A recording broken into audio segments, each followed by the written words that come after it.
예순을 넘기면 이상하게도 말이 줄어들지요.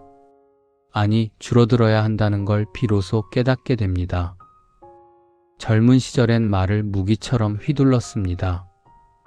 옳다고 생각하면 거침없이 내뱉었고 화가 나면 칼처럼 나를 세웠지요. 그런데 말입니다. 예순이 넘으니 그때 내뱉었던 말들이 하나하나 돌아와 가슴을 찌르는 겁니다. 아버지는 왜 맨날 그런 식으로 말씀하세요? 자식이 그렇게 말하며 전화를 끊어버린 날 밤 홀로 앉아 생각했습니다. 내가 무슨 말을 잘못했나? 다 자식을 위해서 한 말인데. 하지만 천천히 되짚어보니 내 말투는 조언이 아니라 명령이었고 격려가 아니라 비난이었습니다. 퇴계 선생께서 일찍이 말씀하셨지요. 입은 재앙의 문이요 혀는 몸을 베는 칼이다. 젊었을 때는 이 말이 과장처럼 들렸습니다. 말 한마디가 뭐 그리 대단하다고. 하지만 예순을 넘기니 이 말이 진리임을 뼈저리게 느낍니다.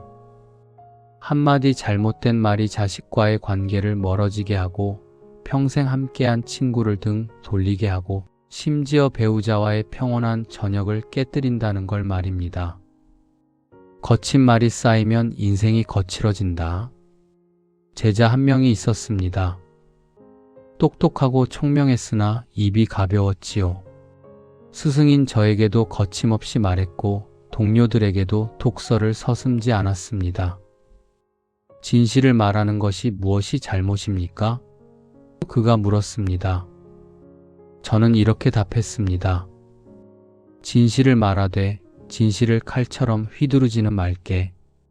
진실도 때와 방법이 있는 법이지. 옳은 말이라도 상대의 마음을 찌르면 그건 독이 되네.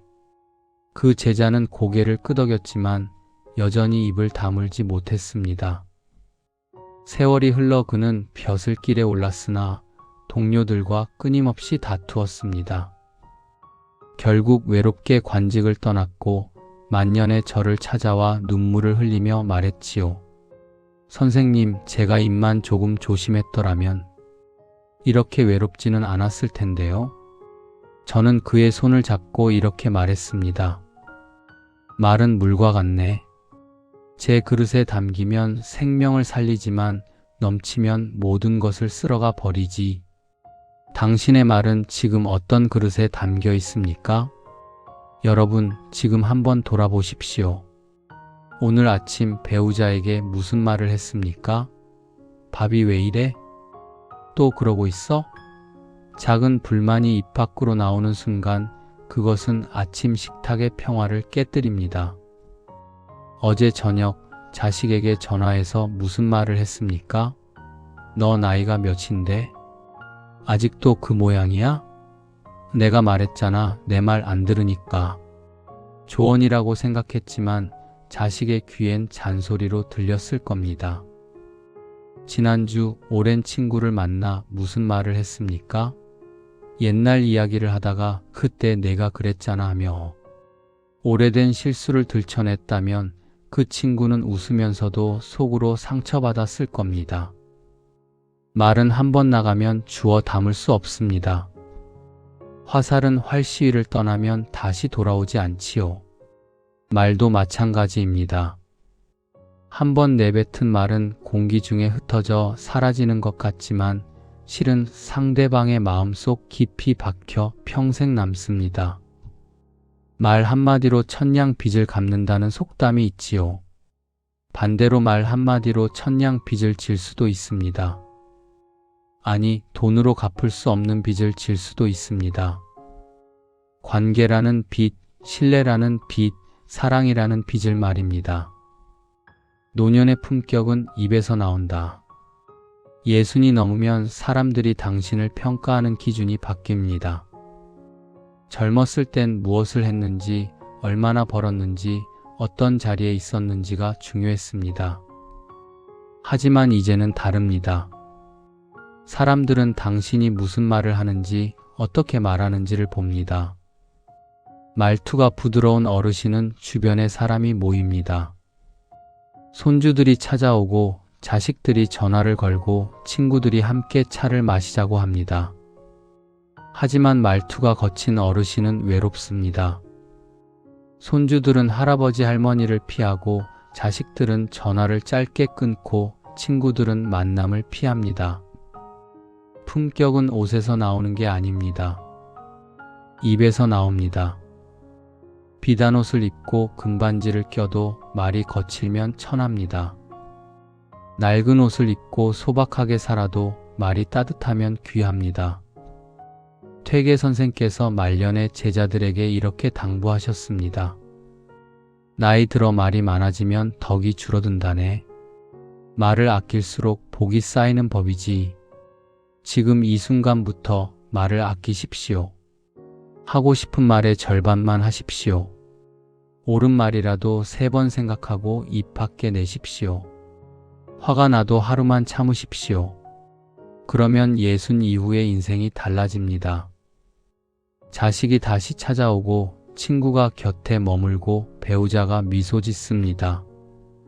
무엇보다 당신 스스로 당당하고 평온해집니다. 여러분, 왜 똑똑한 사람일수록 말이 적은지 생각해 보셨습니까? 세상을 살다 보면 두 부류의 사람을 만나게 됩니다. 하나는 아는 것도 많고 똑똑한데 말이 적은 사람. 또 하나는 그만큼 똑똑하지는 않은데 말이 많은 사람입니다. 신기한 건 나이가 들수록 전자가 편안하고 후자가 부담스럽다는 겁니다. 말이 많으면 실수도 많다. 젊었을 때 저도 말이 많았습니다. 학문을 익히면서 깨달은 것들을 누군가에게 말하고 싶었고 옳지 않은 일을 보면 참지 못하고 지적했습니다. 그러다 어느 날 스승께서 이렇게 말씀하셨지요. 말이 많은 자는 언젠가 반드시 실수한다. 처음엔 이해하지 못했습니다.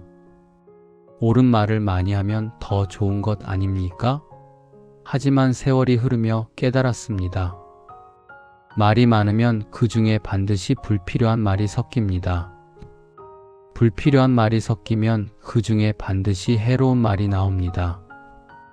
해로운 말이 나오면 반드시 누군가가 상처받습니다. 한 번은 제자 중 한 명이 이웃 선비와 다투었습니다. 학문적 견해 차이였는데 서로 자기 주장만 내세우며 말이 거칠어졌지요. 제자는 분명 옳은 말을 했습니다. 논리도 정확했고 근거도 탄탄했습니다. 하지만 저는 제자를 불러 이렇게 말했습니다. 자네가 한 말이 옳았나? 예, 선생님. 그럼 상대방이 자네 말을 받아들였나? 아니요. 오히려 더 화를 냈습니다. 저는 고개를 끄덕였습니다. 자네는 이겼지만 관계는 졌네. 옳은 말로 사람을 이기는 것보다 따뜻한 침묵으로 사람을 얻는 게 더 큰 학문이라네. 구하지문, 입이 화를 부른다. 요즘 세상에도 마찬가지입니다. 식탁에서 뉴스를 보다가 한마디 합니다. 요즘 세상 왜 이 모양이야? 배우자는 그냥 조용히 밥을 먹고 싶은데 당신은 계속 말을 이어갑니다. 내가 말했잖아. 이렇게 될 줄 알았어. 자식이 전화합니다. 아버지, 요즘 일이 좀 힘들어요. 당신은 바로 대답합니다. 그러니까 내가 그때 뭐라고 했어? 내 말 들을 걸 그랬지. 친구를 만납니다. 옛날 이야기가 나옵니다. 야, 너 기억나? 그때 내가 그랬잖아. 내가 말렸는데. 이 모든 말들 틀린 말입니까? 아닙니다. 옳은 말입니까? 그렇습니다. 그런데 왜 듣는 사람은 불편할까요? 말이 옳다고 해서 항상 해야 하는 건 아니기 때문입니다. 퇴계 선생의 가르침 중에 이런 것이 있습니다. 말을 하기 전에 3가지를 물어라. 첫째, 이 말이 진실한가? 둘째, 이 말이 필요한가? 셋째, 이 말이 친절한가? 이 3가지 중 하나라도 아니라면 차라리 침묵하라. 60대의 지혜, 80%는 삼킨다. 제가 아는 어떤 어르신이 있었습니다. 평생 교직에 계셨고 학생들을 가르치는데 일가견이 있던 분이었지요. 은퇴 후에도 손주들을 가르치고 동네 아이들에게 한문을 가르쳤습니다. 그런데 이상하게도 아들과는 사이가 좋지 않았습니다. 아들이 찾아올 때마다 다투었고 결국 아들은 명절에도 오지 않게 되었습니다. 제가 물었습니다. 무슨 일이 있었습니까? 어르신은 한숨을 쉬며 말했습니다. 아들 녀석이 고집이 세서 그렇습니다.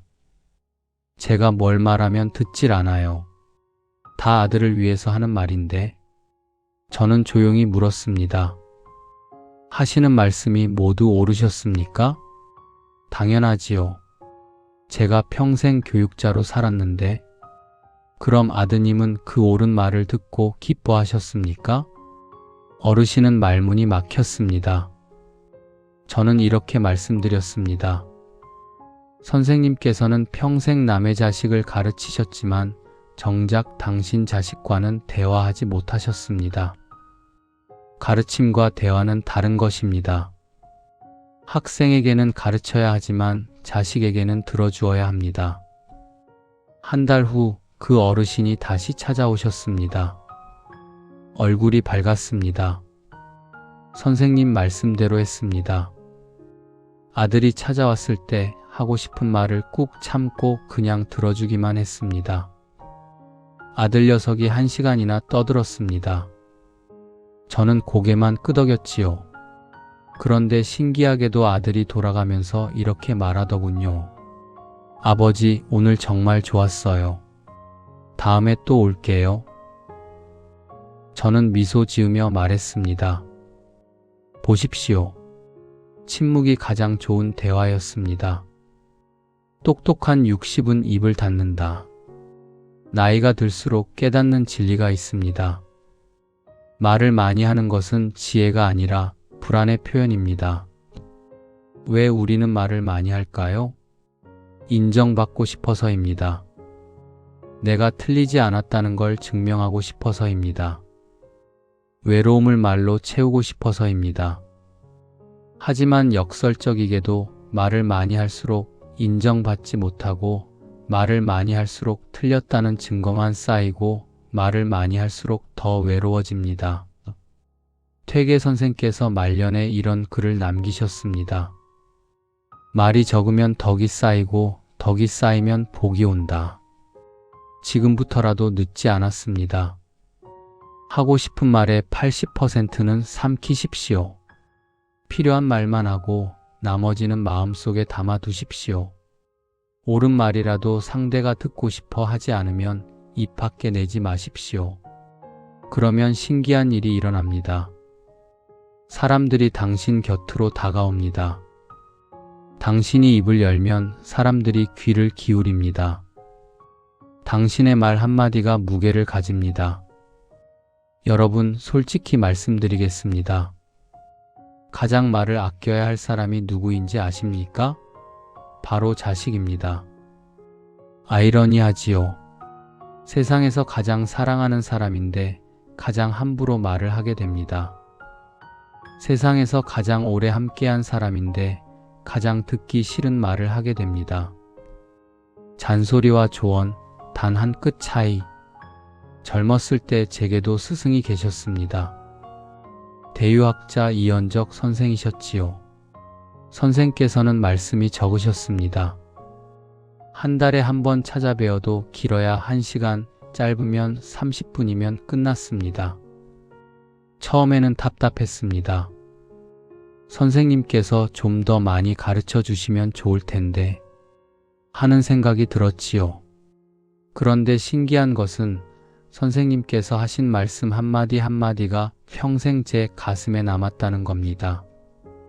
말씀이 적었기에 하나하나가 무거웠기에 잊을 수가 없었습니다. 반대로 저보다 먼저 입문한 선배가 있었습니다. 그 선배의 스승은 말이 많으셨습니다.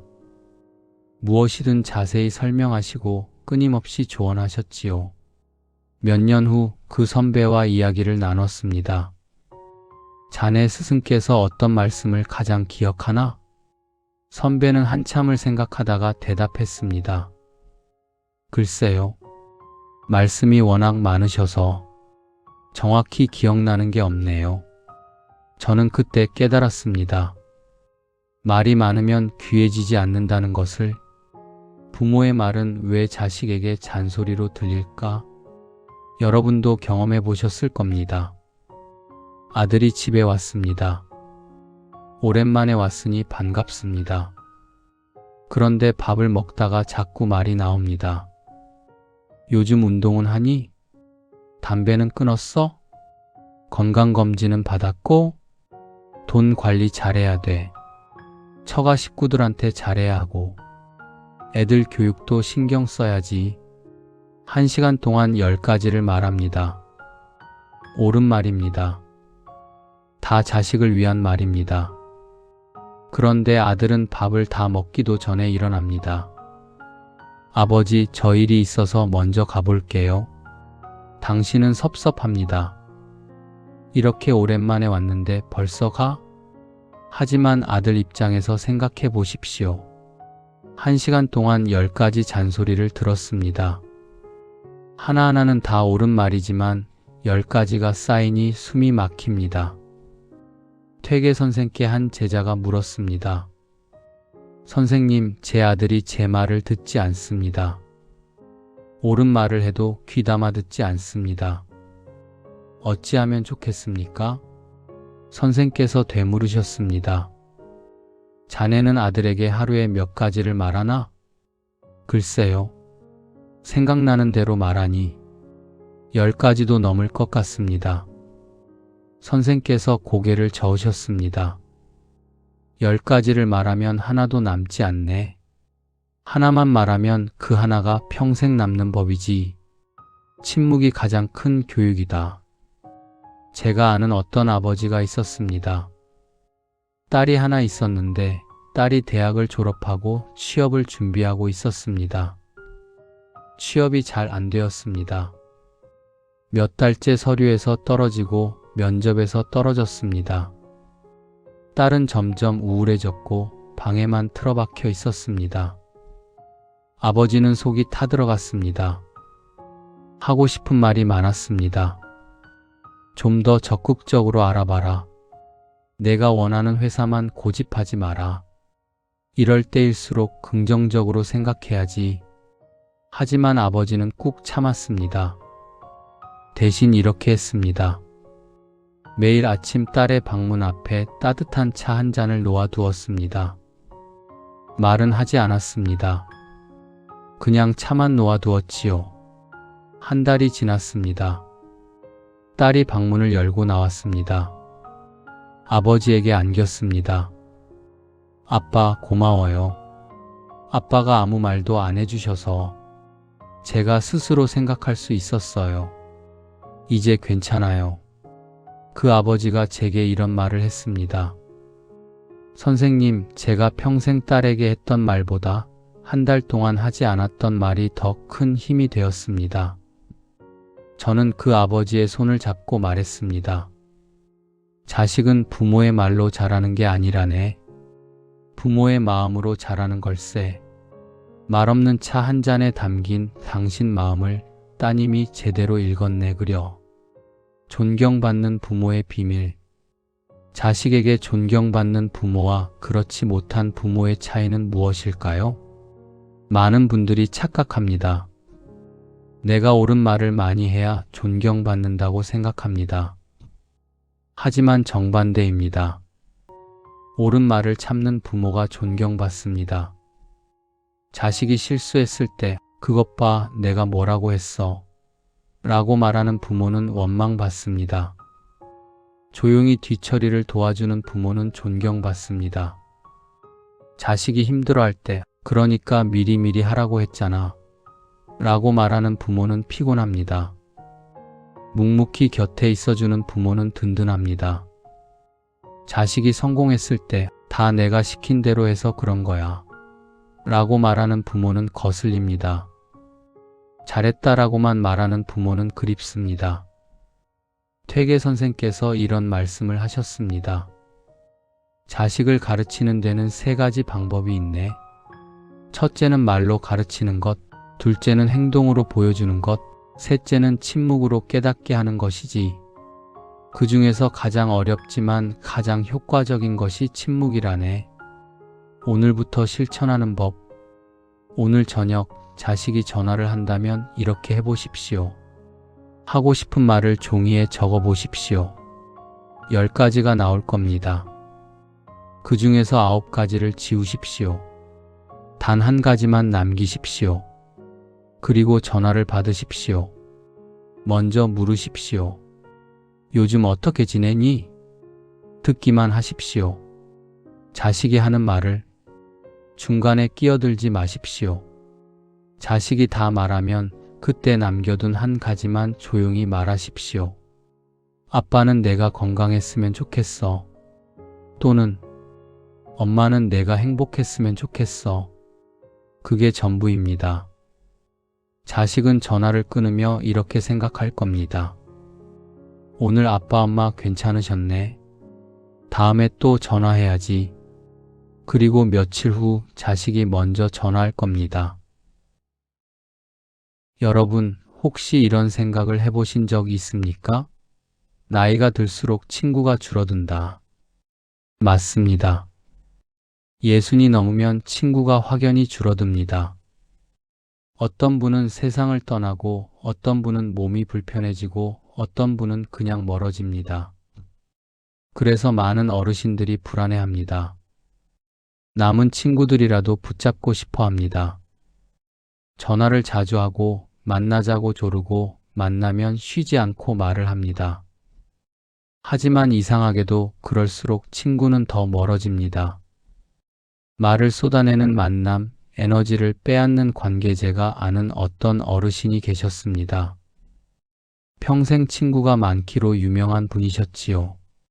젊었을 때는 주말마다 친구들과 모임을 가지셨고 은퇴 후에도 한 달에 서너 번씩 친구들을 만났습니다. 그런데 칠순이 넘어가자 이상한 일이 벌어졌습니다. 친구들이 하나둘 연락을 피하기 시작했습니다. 만나자는 제안에 핑계를 대고 전화를 해도 짧게 끊었습니다. 어르신은 제게 하소연했습니다. 선생님, 제가 뭘 잘못했는지 모르겠습니다. 친구들이 저를 피합니다. 평생 함께한 친구들인데. 제가 물었습니다. 친구들을 만나면 주로 무슨 이야기를 하십니까? 어르신은 자연스럽게 대답했습니다. 그냥 요즘 건강이 어떤지, 자식들 이야기, 옛날 이야기도 하고 세상 돌아가는 이야기도 하지요. 제 생각에는. 저는 말을 끊고 정확하게 물었습니다. 듣는 이야기와 하는 이야기 중 어느 쪽이 더 많습니까? 어르신은 잠시 머뭇거리다가 솔직히 대답했습니다. 제가 하는 이야기가 더 많은 것 같습니다. 바로 그것이었습니다. 친구에게 매달리는 외로움. 퇴계 선생께서 일찍이 이런 말씀을 하셨습니다. 친구란 서로 기운을 나누는 사이지 한쪽이 다른 쪽의 기운을 빼앗는 사이가 아니네. 나이가 들면 외롭습니다. 자식은 바쁘고 배우자는 말이 통하지 않고 할 일도 없습니다. 그러니 친구라도 만나고 싶습니다. 하지만 여기서 실수를 합니다. 친구를 만나면 쌓였던 말을 쏟아냅니다. 건강이 안 좋다는 이야기, 자식이 안부 전화도 안 한다는 이야기, 요즘 세상이 왜 이 모양인지 모르겠다는 이야기. 1시간, 2시간을 당신이 말하고 친구는 듣습니다. 그렇게 헤어지고 나면 당신은 시원합니다. 답답했던 게 풀린 것 같습니다. 하지만 친구는 어떨까요?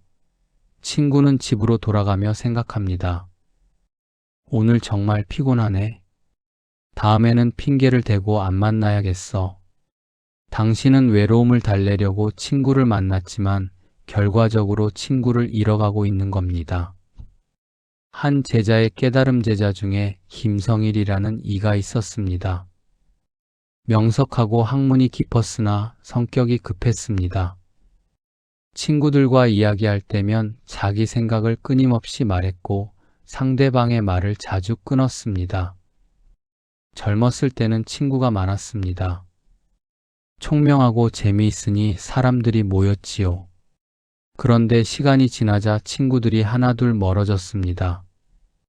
어느 날 김성일이 저를 찾아와 물었습니다. 선생님, 제게 친구가 없습니다. 제가 무엇을 잘못했습니까? 저는 차 한 잔을 따르며 물었습니다. 자네는 친구를 만나면 주로 무엇을 하나? 제 생각을 말하고 토론하고 학문을 논합니다. 친구의 말은 듣나? 김성일이 멈칫했습니다. 듣기는 하는데 생각해보니 제가 말하는 시간이 더 긴 것 같습니다. 저는 고개를 끄덕였습니다. 자네는 친구를 만나는 게 아니라 청중을 찾고 있었네. 친구는 말을 들어줄 귀가 아니라 함께 침묵할 수 있는 동반자일세. 김성일은 그날부터 달라졌습니다. 친구를 만나면 일부러 말을 줄였습니다. 듣는 시간을 늘렸습니다. 놀라운 일이 벌어졌습니다. 한 달 후 멀어졌던 친구들이 하나둘 연락을 했습니다. 성일아, 요즘 내가 많이 달라진 것 같다. 함께 있으니 편안하다. 다음에 또 만나자. 혼자 있어도 당당한 사람 여러분께 솔직히 말씀드리겠습니다. 나이가 들면 고독과 친해져야 합니다. 이것은 슬픈 이야기가 아닙니다. 오히려 축복입니다. 젊었을 때는 친구가 많아야 행복하다고 생각했습니다. 주말마다 약속이 있어야 하고 전화가 자주 와야 하고 사람들 속에 있어야 외롭지 않다고 믿었습니다. 하지만 예순이 넘으면 달라집니다.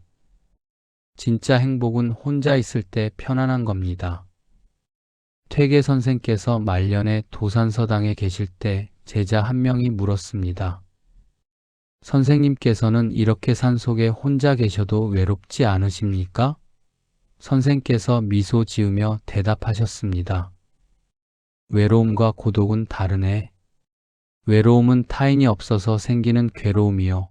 고독은 자기 자신과 함께 있는 평화일세. 나는 외롭지 않네. 나 자신과 함께 있으니까. 저도 같은 경험을 했습니다. 젊었을 때는 혼자 있으면 불안했습니다. 뭔가를 해야 할 것 같고 누군가를 만나야 할 것 같았습니다. 하지만 이제는 다릅니다. 아침에 일어나 마당을 거닐 때, 혼자 차를 마실 때, 해질녘 산을 바라볼 때 저는 가장 평온합니다. 누군가와 함께 있지 않아도 괜찮습니다. 전화가 오지 않아도 괜찮습니다. 친구가 적어도 괜찮습니다. 왜냐하면 저는 제 자신과 좋은 친구가 되었으니까요. 고독을 두려워하지 마십시오만은 어르신들이 고독을 두려워합니다. 혼자 있으면 우울해진다. 아무도 찾지 않으면 외로워 죽겠다. 친구라도 있어야 사는 것 같다. 하지만 역설적으로 고독을 두려워할수록 더 외로워집니다. 왜냐하면 고독을 채우려고 사람들에게 매달리고 매달릴수록 사람들이 멀어지고 멀어질수록 더 외로워지는 악순환에 빠지기 때문입니다. 퇴계 선생께서 이런 가르침을 남기셨습니다. 고독을 견디지 못하는 자는 평생 외로움에 시달리고 고독을 즐길 줄 아는 자는 평생 외롭지 않네. 제가 아는 어떤 할머니가 계셨습니다. 남편을 일찍 여의고 혼자 사셨습니다. 자식들은 다 멀리 있었고 친구들도 하나둘 세상을 떠났습니다. 주변에서 걱정했습니다. 저렇게 혼자 계시면 외로우실 텐데. 하지만 할머니는 전혀 외로워 보이지 않았습니다. 매일 아침 산책을 하고 집에서 책을 읽고 꽃을 가꾸고 스스로 밥을 해 드셨습니다. 제가 물었습니다. 할머님, 혼자 계셔도 외롭지 않으십니까? 할머니는 환하게 웃으며 대답하셨습니다. 외로울 틈이 없어요. 아침에는 새소리를 듣고, 낮에는 꽃들과 대화하고, 저녁에는 책과 친구가 되지요. 사람이 없어도 세상은 이렇게 풍요로워요. 그 할머니는 구순까지 건강하게 사셨습니다. 마지막까지 혼자 계셨지만 누구보다 행복해 보이셨습니다.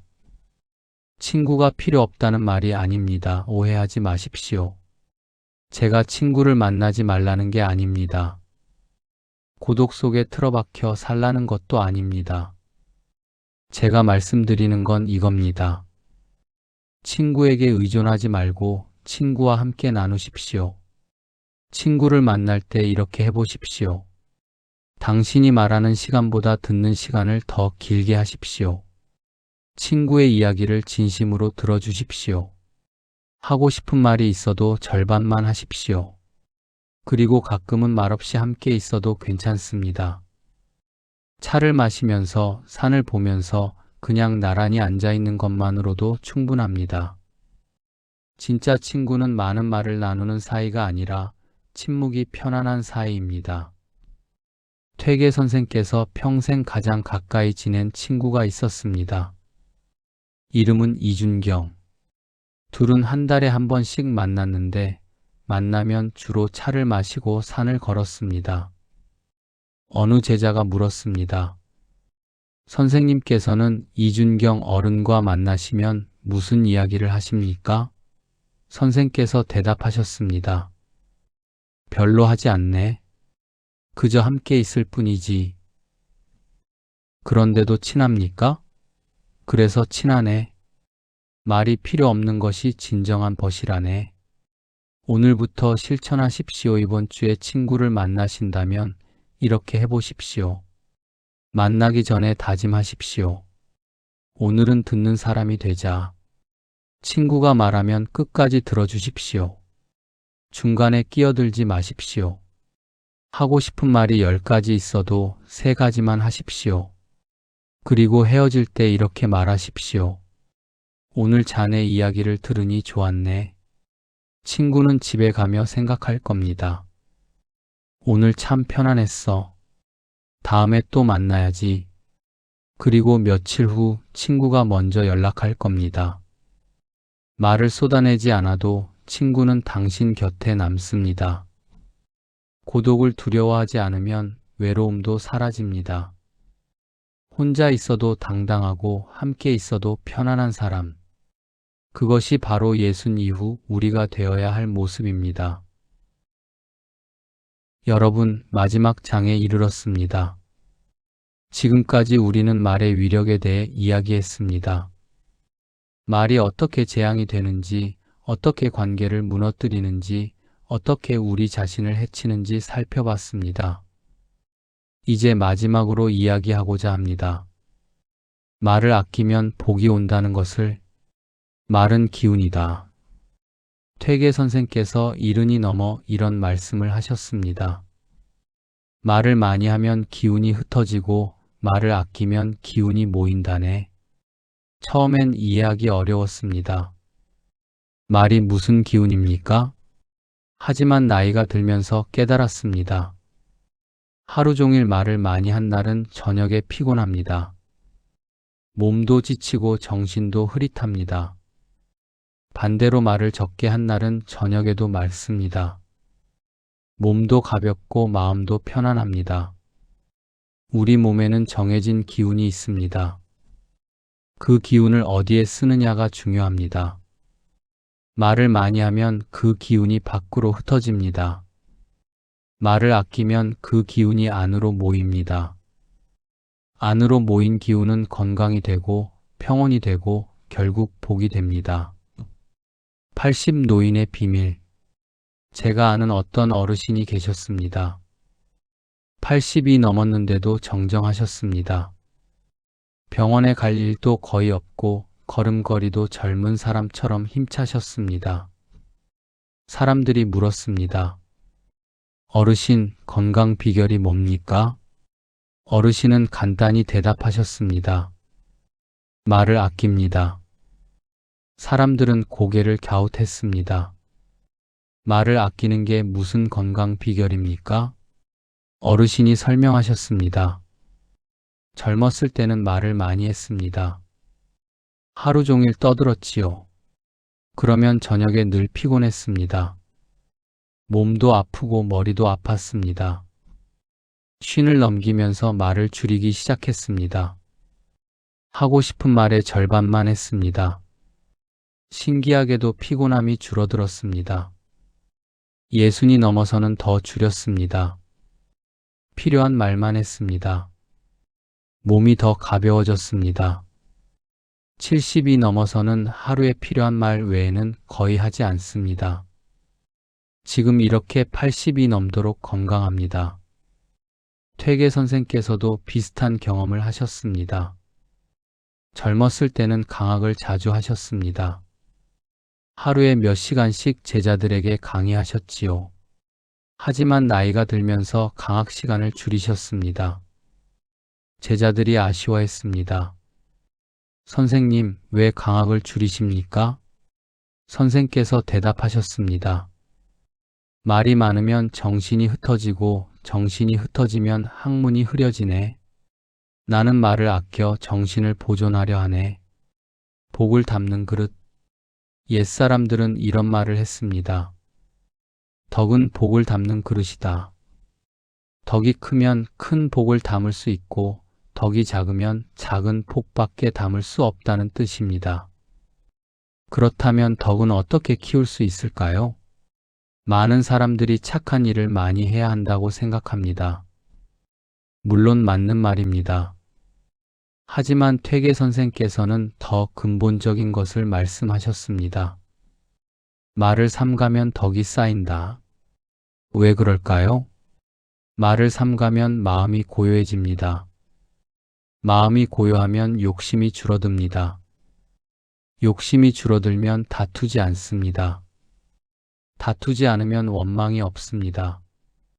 원망이 없으면 복이 옵니다. 한 상인의 이야기. 조선시대에 큰 부자가 한 명 있었습니다. 대대로 부를 이어온 집안이었는데 신기하게도 3대째 망하지 않았습니다. 당시에는 부자가 3대를 못 간다는 말이 있었습니다. 하지만 이 집안은 예외였습니다. 어느 선비가 그 비결을 물었습니다. 집안 어르신이 대답했습니다. 우리 집안에는 3가지 가훈이 있습니다. 첫째, 말을 아껴라. 둘째, 욕심을 줄여라. 셋째, 남을 탓하지 마라. 이 중에서 가장 중요한 것이 첫째입니다. 말을 아끼면 나머지 둘은 저절로 따라옵니다. 선비가 물었습니다. 말을 아끼는 것이 어찌 부와 관련이 있습니까? 어르신이 설명했습니다. 말을 많이 하면 실수가 생깁니다. 실수가 생기면 원수가 생깁니다. 원수가 생기면 복수를 당합니다. 복수를 당하면 재산이 흩어집니다. 반대로 말을 아끼면 실수가 없습니다. 실수가 없으면 원수가 없습니다. 원수가 없으면 평화롭습니다. 평화로우면 재산이 모입니다. 퇴계 선생께서도 비슷한 말씀을 하셨습니다. 복은 밖에서 오는 게 아니라 안에서 키우는 것이네. 말을 아껴 마음을 기르고 마음을 기르면 복이 저절로 찾아오네. 말년을 평안하게 마무리하는 법. 여러분, 솔직히 여쭙겠습니다. 예순이 넘으면 무엇이 가장 중요합니까? 돈? 명예? 권력? 아닙니다. 평안입니다. 몸이 편안하고 마음이 평온하고 관계가 화목한 것. 그것이 말년의 가장 큰 복입니다. 그런데 이 평안을 깨뜨리는 것이 무엇입니까? 대부분 말에서 시작됩니다. 배우자와 다툰 것도 말 한마디에서 시작됐고, 자식과 멀어진 것도 말 한마디 때문이었고, 친구와 등 돌린 것도 말 한마디가 원인이었습니다. 반대로 생각해 보십시오. 말을 아끼면 다툴 일이 없습니다. 말을 아끼면 멀어질 일이 없습니다. 말을 아끼면 등 돌릴 일이 없습니다. 침묵의 기적. 제가 아는 어떤 부부가 있었습니다. 결혼한 지 50년이 넘었는데 평생 크게 다툰 적이 없다고 했습니다. 제가 비결을 물었습니다. 남편이 대답했습니다. 제가 말을 안 합니다. 무슨 말씀이십니까? 아내가 화를 낼 때 저는 말을 하지 않습니다. 그냥 듣기만 합니다. 1시간이고 2시간이고 듣습니다. 젊었을 때는 저도 맞받아쳤습니다. 아내가 화를 내면 저도 화를 냈습니다. 그러면 싸움이 커졌습니다. 하지만 쉰을 넘기면서 달라졌습니다. 아내가 화를 내면 그냥 들어줍니다. 말대꾸하지 않습니다. 신기하게도 아내는 30분 정도 말하다가 스스로 조용해집니다. 그리고 이렇게 말합니다. 당신 미안해요. 제가 괜히 화를 냈네요. 침묵이 모든 걸 해결합니다. 퇴계 선생께서 제자들에게 이런 가르침을 주셨습니다. 말로 이기는 것은 진짜 이기는 것이 아니네. 침묵으로 이기는 것이 진짜로 이기는 것이지. 따뜻한 침묵. 오해하지 마십시오. 침묵이 차갑게 입을 다물고 있으라는 뜻이 아닙니다. 따뜻한 침묵이 있습니다. 자식이 힘들어할 때 말없이 곁에 있어주는 것. 배우자가 지쳤을 때 조용히 차 한 잔 내어주는 것. 친구가 슬플 때 말없이 손을 잡아주는 것. 이것이 따뜻한 침묵입니다. 말이 없어도 마음은 전해집니다. 말이 없어도 사랑은 느껴집니다. 말이 없어도 위로는 됩니다. 아니, 오히려 말이 없기 때문에 더 깊이 전해집니다. 제가 어렸을 때 일입니다. 과거 시험에 떨어져 낙담했습니다. 스승님을 찾아뵙고 하소연했습니다. 스승님은 한참 동안 아무 말씀도 하지 않으셨습니다. 그저 제 어깨에 손을 얹고 계셨습니다. 10분쯤 지났을까요? 스승님께서 조용히 말씀하셨습니다. 괜찮네. 딱 그 한마디였습니다.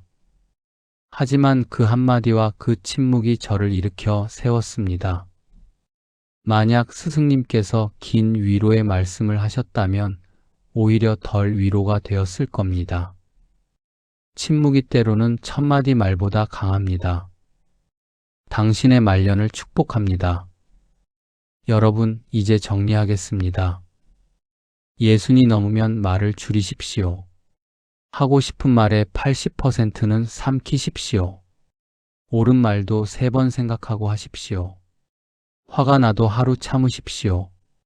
그러면 놀라운 일이 벌어집니다. 자식이 다시 찾아옵니다. 왜냐하면 아버지 어머니와 함께 있어도 편안하니까요. 친구가 곁에 머뭅니다. 왜냐하면 당신과 함께 있어도 부담스럽지 않으니까요. 배우자가 미소 짓습니다.